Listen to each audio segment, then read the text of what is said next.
Hey friends, it's Tanya. As we come into Thanksgiving, I want to share something that has been 34 years in the making, something that has completely changed my heart. When I was 21 years old, something unusual happened.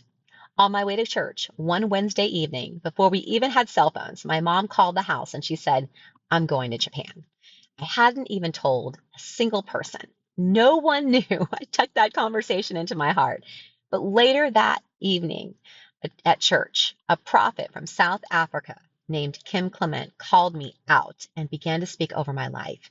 He said, word for word, that my mom would be going to Japan, that she would meet a man. It would be a very dark time, but he said she would come back and she would be okay. But then he said something that marked me forever. Tanya, your assignment is to love her and to pray for her without ceasing.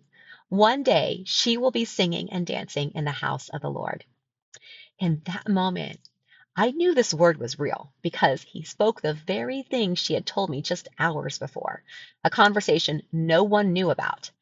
And at the time, my mom was a devoted Buddhist, and she had been for 50 years.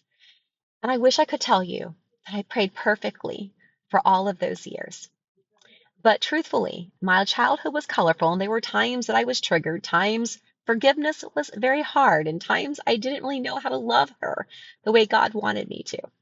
But in 2018, I started attending silent retreats, 22 of them now. And this will be my fifth one that I get to personally lead at Haven River Inn, the Abide with Jesus retreats. And every single retreat, Jesus always brought me back to my mom. Love her, forgive her, pray for her without ceasing. Over and over, he would heal my heart. And so I could pray for her with compassion. And as I watched a prophecy spoken over me at 21 years come to life before my very own eyes this week, my mom, after 50 years of being a Buddhist, opened her heart to Jesus. And not only did I watch her get water baptized, I saw joy where there used to be heaviness. I saw peace where there used to feel anxiety.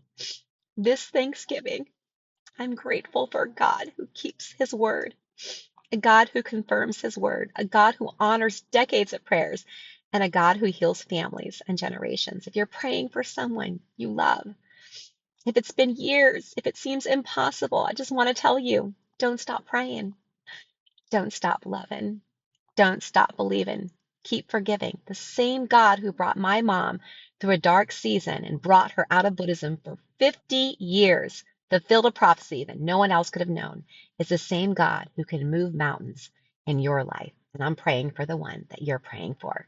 So this Thanksgiving, that's the miracle that I'm giving him praise for. Thank you, Jesus.